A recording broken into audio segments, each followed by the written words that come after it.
Good morning, everyone. Welcome back to our morning coffee time. I believe we have arrived at Saturday, July the 25th. So the days and nights are relentlessly passing. How well am I spending my time? This is one of our frequent recollections. This is found in the chant called the 10 Reflections in our chanting book. Maybe I should add that to this evening's chanting and meditation. It's one that's got a little bit more focused monastic flavor to it than the 5 reflections that we do. But I think it's something that still has value for the one dedicated to the practice of Dhamma.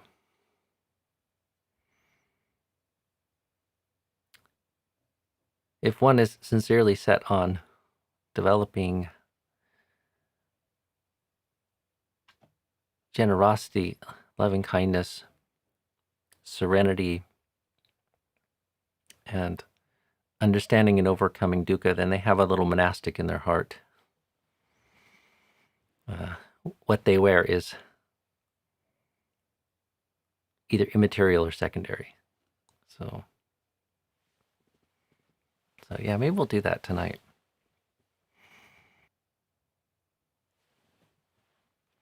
Okay, a little bit of news before we get going. I saw the sign that everything's looking and sounding good, which is very good because all these little things are going wrong this morning. Or maybe I shouldn't say wrong, but not in the way that one would wish for. So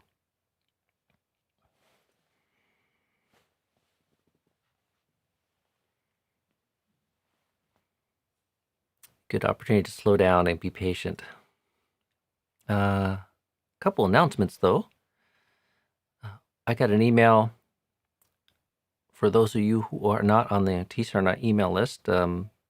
They sent something out this morning that Ajahn Punadamo of Arrow River Forest Hermitage, which is a good friend of ours and part of the Ajahn Sangha, has an opportunity for a steward coming up this fall or winter.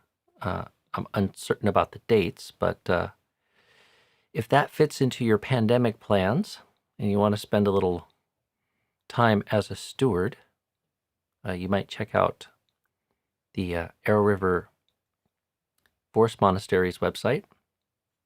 So it's a very remote monastery, somewhat outside of Thunder Bay, maybe 45 minutes out of Thunder Bay, Ontario, and just a little bit over the Minnesota-Canada border.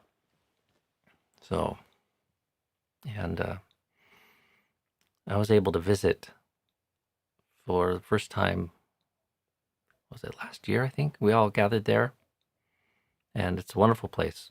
Very rustic, lots of cabins scattered out through the forest near the Arrow River and the Pigeon River. So,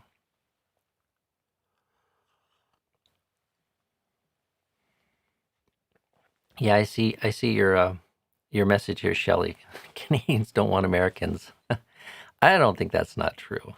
I think Canadians want Americans, but we might have some travel restrictions still in place, but let's hope for the fall that might be different. And we do have a few Canadians and Cascadians that are Canadian citizens on the stream here as well. So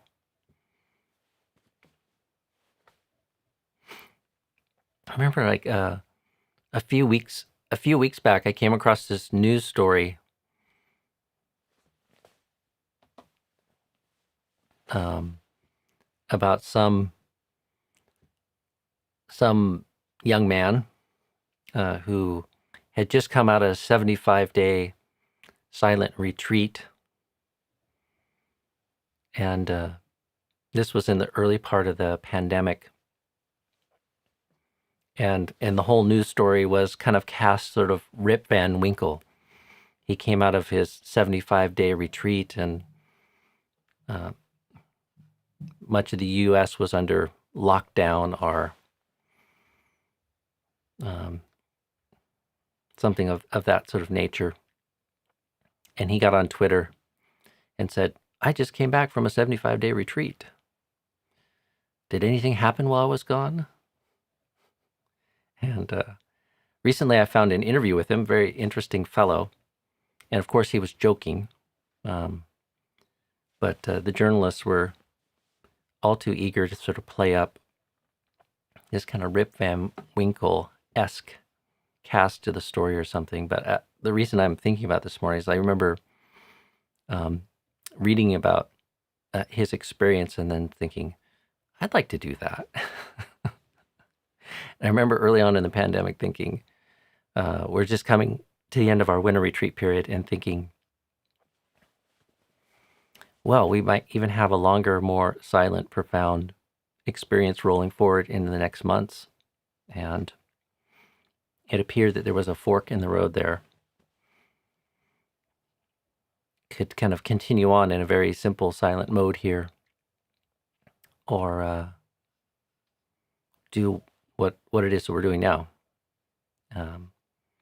So virtualizing the Birkin retreat in May and live streaming pujas twice a day and doing the morning coffee time stream. So, and out of compassion for people that had already had 3-4 months of not having much access to the Sangha, I chose this route. So, but it's funny how a monk can feel jealous.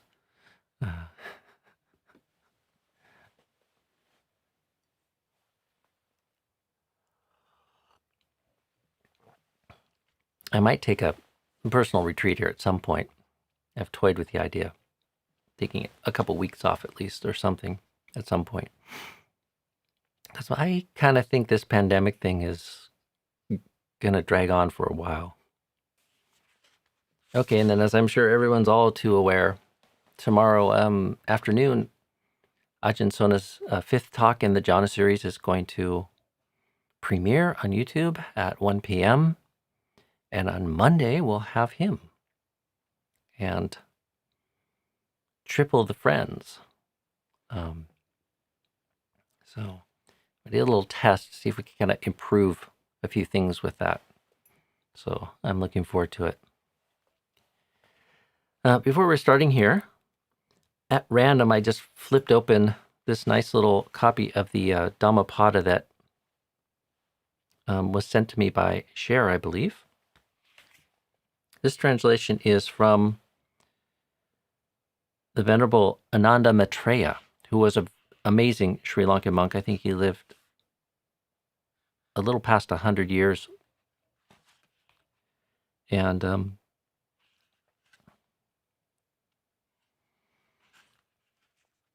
it was translated by him and revised by an American woman named Rose Kramer. And Rose's son, Gregory, used to live in Portland. I'm not sure if he still does. And I got to know him through the Friends of the Dhamma. He was involved for a little bit in the very early days. So, but this is a nice translation. And I flipped it open to the chapter on the pleasant. And I thought these are good words of reminders, good reminders. So I thought I'd just read a little bit of that before taking questions today.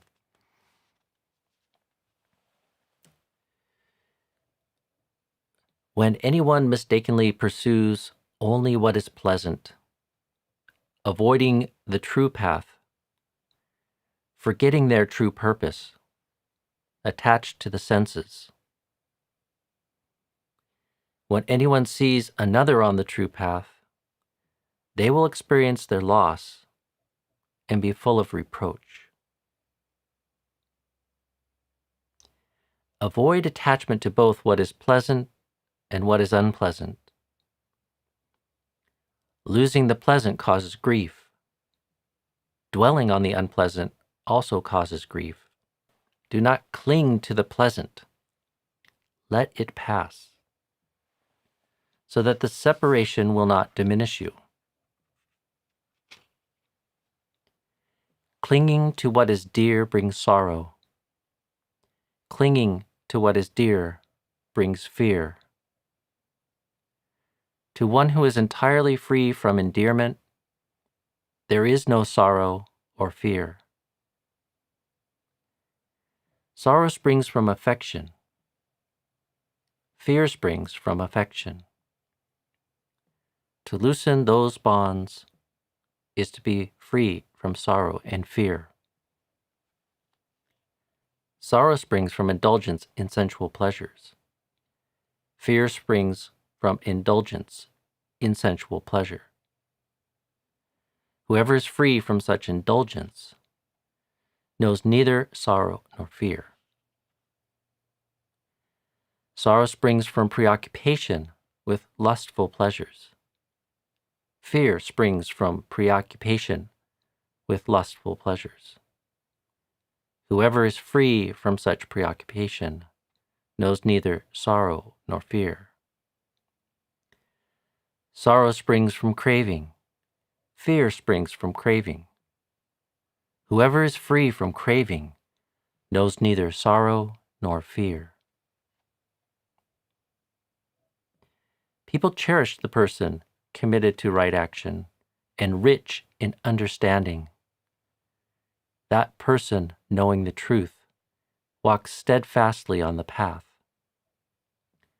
The person who reaches the sacred, the inexpressible, who has permeated his mind with it, who is in control of his senses, is one bound upstream.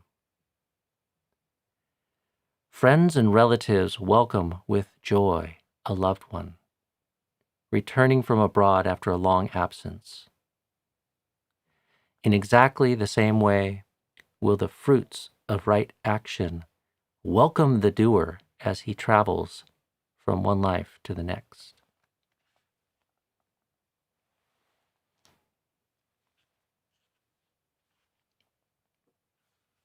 So again, that's a translation of the Dhammapada from Ananda Maitreya, published by this is published by Parallax Press. So thank you for this little volume share. So I like that first verse kind of parallels my don't mistake pleasure for happiness rejoinder.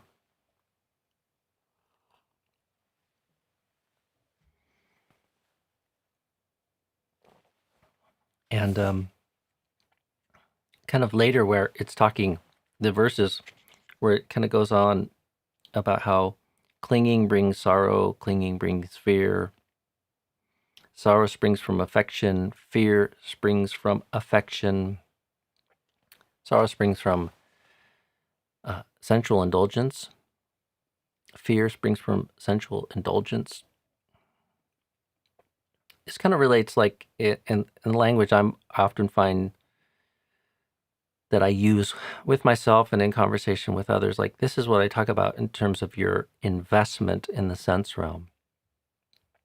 So I think that language can be challenging to people. Like, what? I'm supposed to be without affection? People and things are not supposed to be dear to me? And if that is the reaction one has, my encouragement would be, don't get too hung up on the word. The words are the reaction, but take it as a suggestion or an invitation to sort of examine your relationship to the sense realm and relationships. Like what kind of investment do we have there? What kind of need, what kind of liability do we have there? And what is that orientation, that relationship to the habits of dukkha and the habits of suffering. The sense realm is the realm of Mara, the Lord of Death, and it's characterized by sorrow and fear.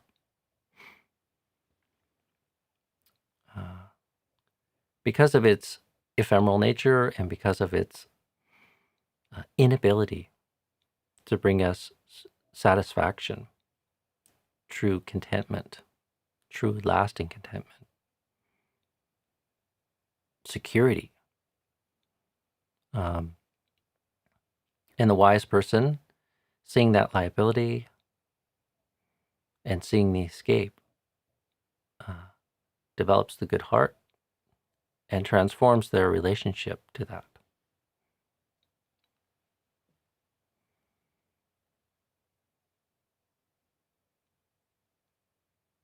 And that relationship is one based on love and equanimity and compassion, clarity, full of acceptance and warmth. It's not to be feared. So, if that kind of relationship to self and others in the world does not inspire, then perhaps it's not for you, or perhaps you need to study a little bit more and explore a little bit more, and not necessarily in the books, although they can be great aids, but the fundamental study is in one's own heart, and be ruthlessly honest with one about their dependencies on finding happiness outside of the heart of Dhamma, or this interior experience of serenity and insight that is a possible opportunity for us to develop through cultivating Dhamma. So just a few words. Don't mistake pleasure for happiness. Re-examine your relationship to the sense world.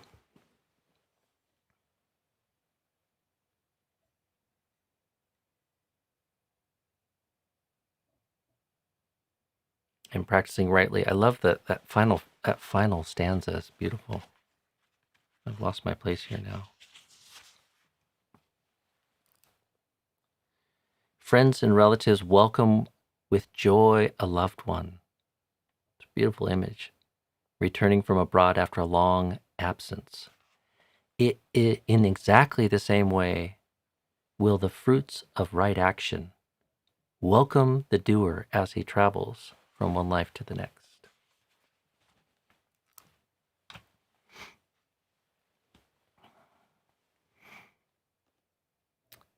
It's very different than this, I got to get enlightened sort of thing.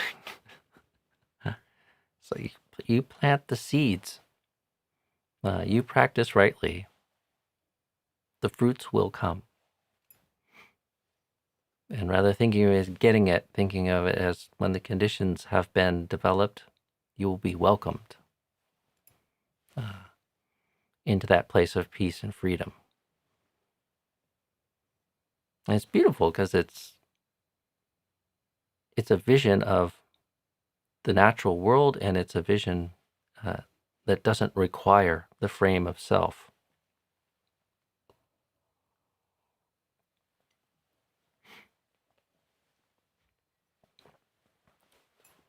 So, offer that for a little inspiration today. This Saturday in the summer. Let's look at the chat. Good morning, good morning, good morning, good morning, good morning. I should do a speed round here. Good morning, good morning, good morning, good morning. Blessings to you, Ajahn, for doing this every day. It's such a wonderful and joyful part of my day. Well, blessings to you, Douglas. And thank you. Okay, I'm back to Douglas. I remember you calling chores God's work. How do I enjoy chores while I'm doing them instead of feeling aversion to them? Good question. Yeah. I sometimes call them God's work, but you can also call them holy work. And I call them that because they're never done. And so they're reminding us of impermanence. And I see one of the fundamental delusions is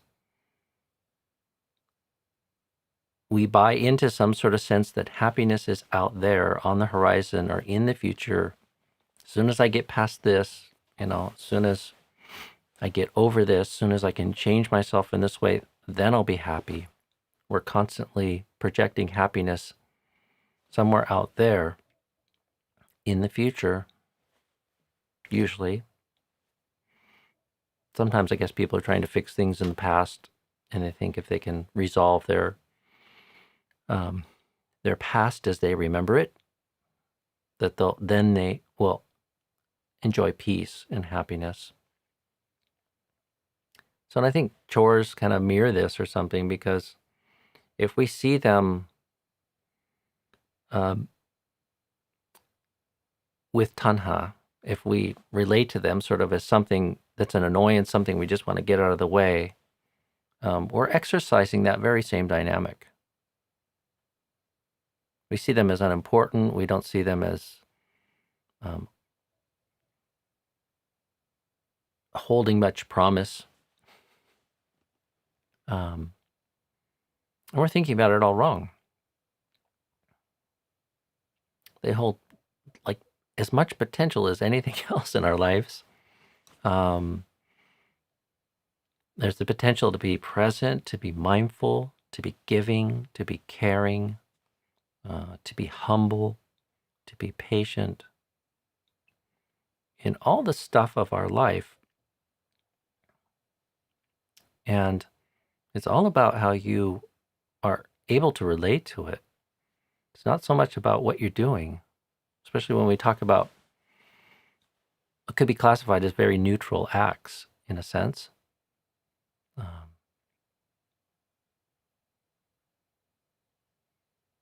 like if the attitude and the intention are good, then the doing will be good and the results will be good. So now the aversion, where's that come from? It usually comes from some tanha. There's something else you want to be doing that you think will make you happy. And like, that's the good thing. That's the thing you're really living for. That's the thing you really want to do. And this is the obstacle. So you develop aversion for it, or just a negative longing for it not to be, or for it to be done already.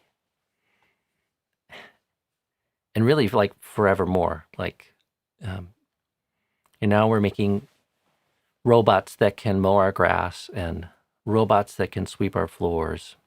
And we already have robots that wash our clothes and dry our clothes and wash our dishes and chop our food.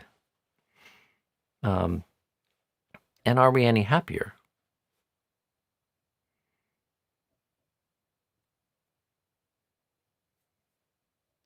I think not. I mean,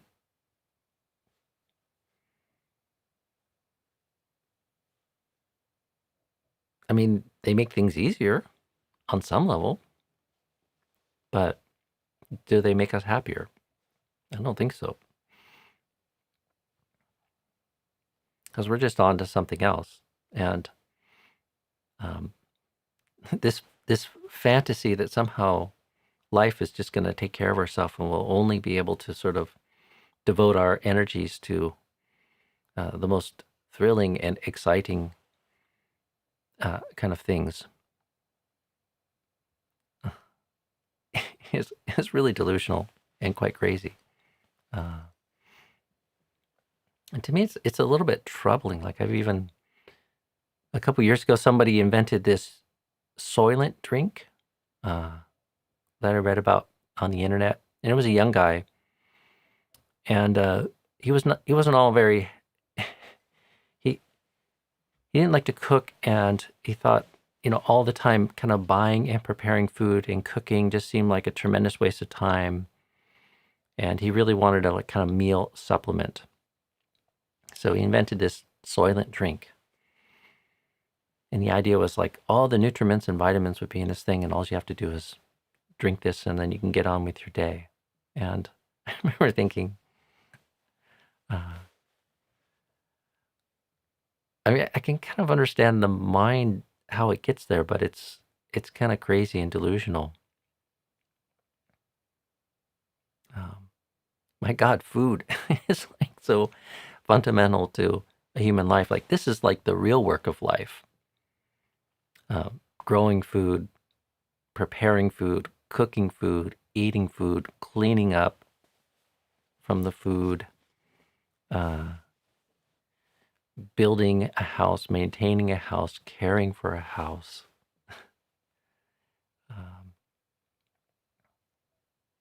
These are kind of like the fundamental things, and like the play is extra.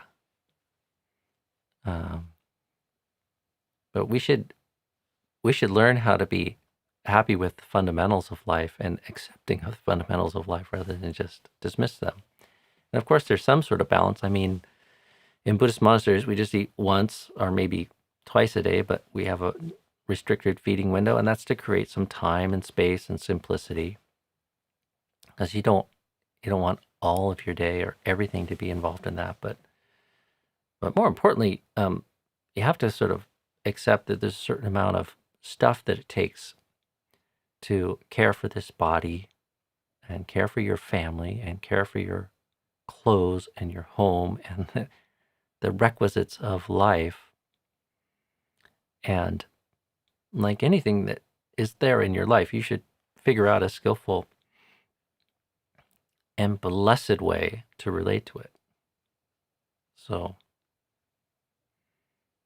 and for me, a little mind hack is to think of it as God's work or blessed work, because if you have the right mind, it is.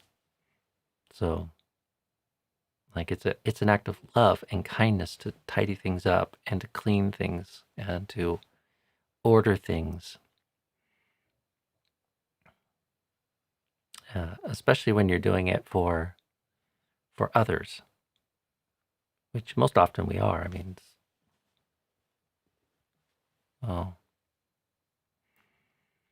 anyways, that's my wrap on God's work.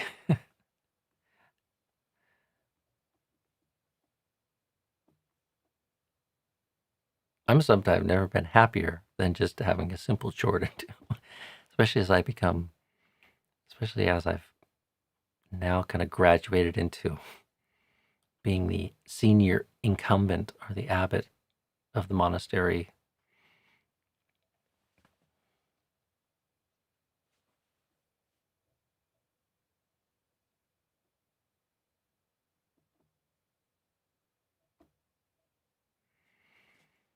Is selfing at the core? Again, yes. Investing in a sense of ownership. Yeah, Sumana, I think so. I these days I call it my working hypothesis. If there's suffering, you should have a working hypothesis that somehow the self is embedded in there, because this kind of thirsting is always connected with some concept of me getting for me. So there's always some notion of me or mine kind of bound up with this tanha that the Buddha is talking about that always leads to dukkha.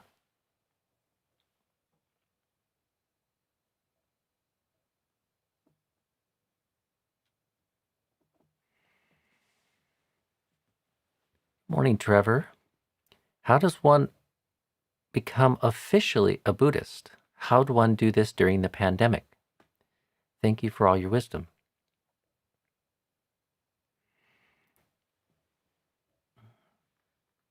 There are ceremonies that have been developed, Trevor, but if you look back to the suttas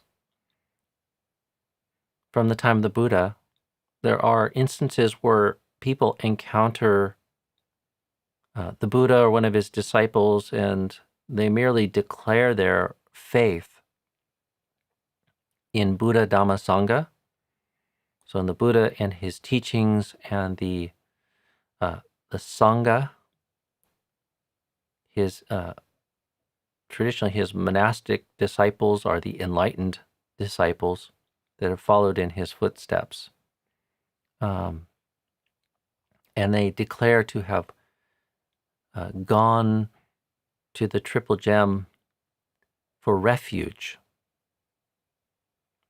And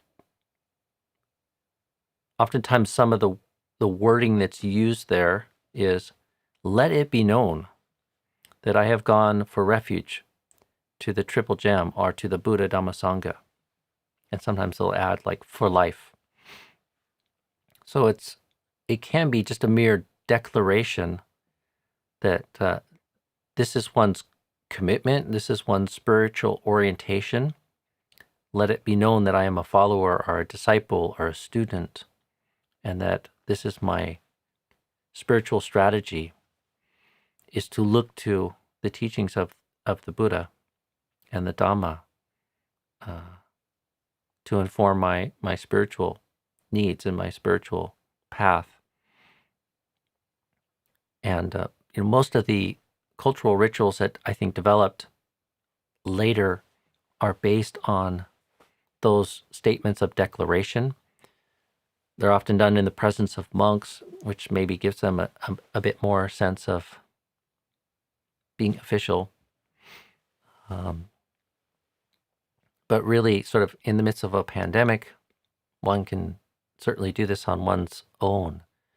It's more a change of heart or a kind of clarification in one that that's one's orientation. And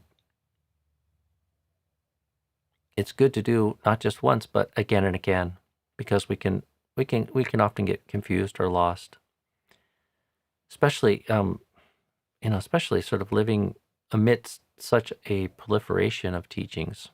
So, and it might be even useful to further kind of refine that. Living so long after the Buddha, there are Buddhisms. There's so many schools that have developed in Buddhism are different modalities, and sometimes it can be even difficult to find the commonality in later forms of Buddhism with early Buddhism.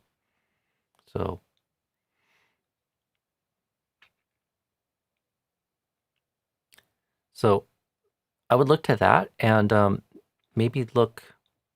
There's a book that Ajahn Thanissaro from Metta Forest Monastery published quite a number of years ago called Refuge, which you might look into.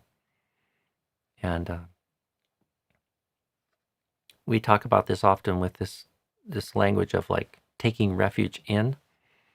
And I'd say if you really want to make a commitment and clarify your spiritual orientation to practicing Buddhism, you look into that. And you can either write Metta Forest Monastery, and if they have printed copies of that, they'd probably be happy to send you one for free, or just find an ebook version of it online or PDF and read that little book. And that'll give you some good background. And then you can set up a little ceremony for yourself at home. Put a picture up or make a little shrine. Bow 3 times. And recite the homage to the Buddha 3 times. And then take refuge in Buddha, Dhamma, Sangha. And that ceremony is detailed in our chanting book, which you can find online or linked in our morning and evening chanting sessions that are on YouTube. So, all right. Let's see. Zuri, I see your question to talk about anapanasati. I think you'll have to bring that back to me another day. I skipped over that when I did Sumana's question, so.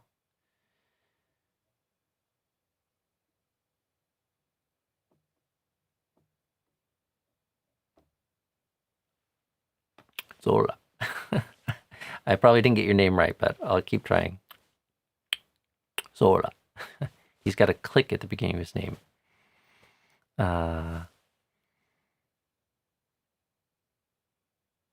What are the drawbacks and benefits of guided meditation? Do modern monks do guided meditations from YouTube, etc.?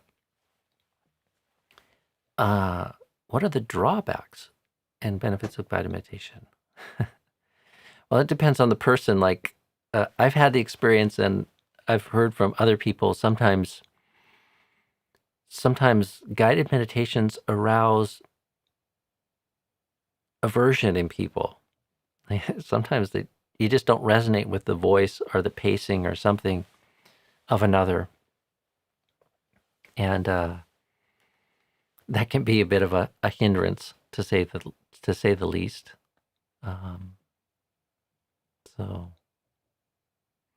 But guided meditation is very powerful. Meditation is a kind of intentional and conscious shaping of your conscious experience. You are working with perception in a very intentional way in developing a meditation. And so in some sense, you can talk yourself into it, because speech is very powerful in shaping our conscious experience. So, and some of the reflections that we have and that we do on a regular basis, or even that you find in the suttas, are structure, are a tool to kind of use language to meditate and to shape our conscious experience. Like, take, for instance, some of these nice short metta refrains. May I be well. May I be free from affliction, free from aversion, free from hostility, free from ill will.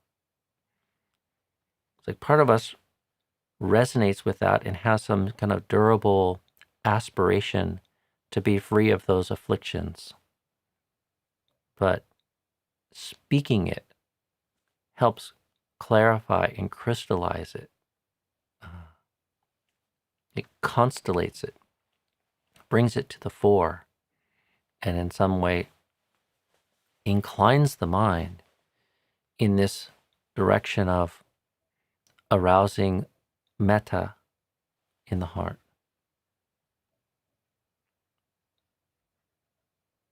Now, the discursive nature of guided meditations can be a bit of a limitation, but I think people can make too much of that.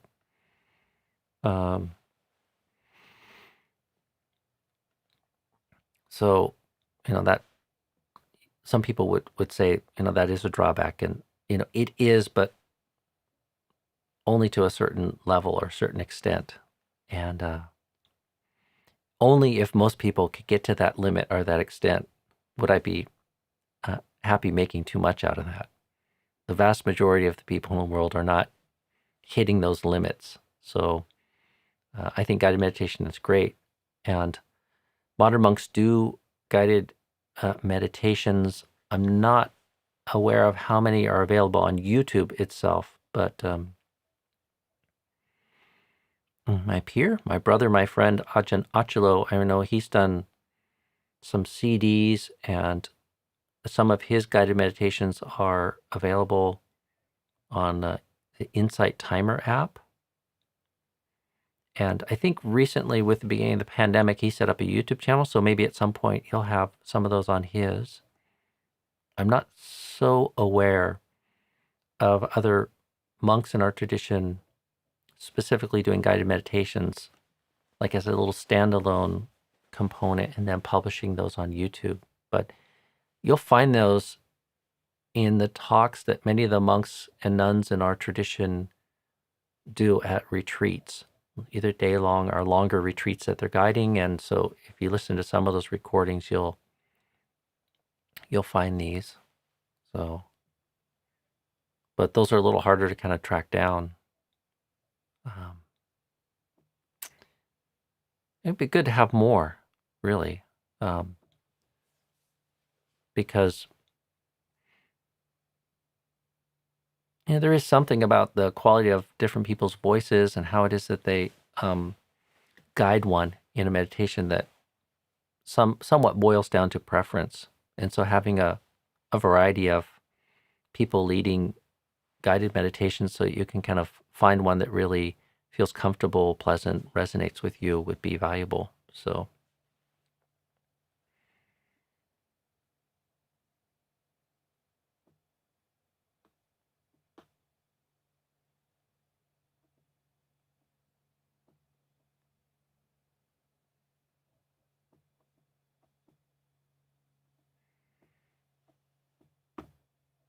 yeah, Ajahn Brahm does some from Australia on YouTube. So yeah, you might look at the Ajahn Brahm YouTube channel.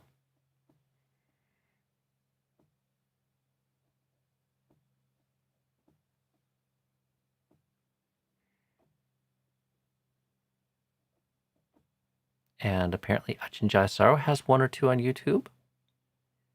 I'm not sure where.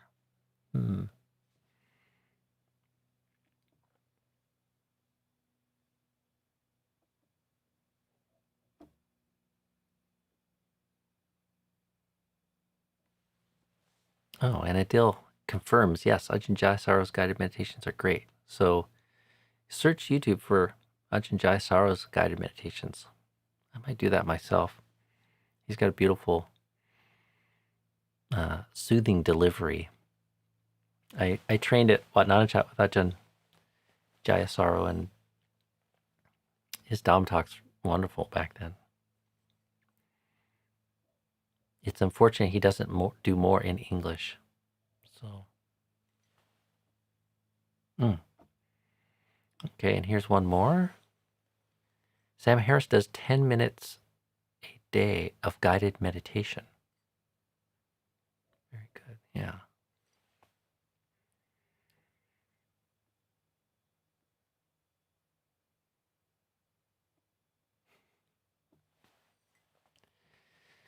Okay, well, I'm going to leave it at that for today, friends. Running a bit long, but hey, it's Saturday. And not everybody has to go to work today, so.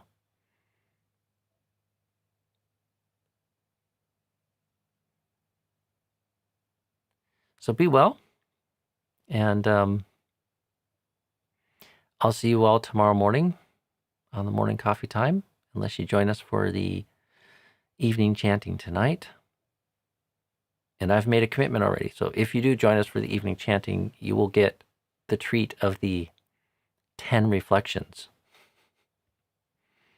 And see what you do with those.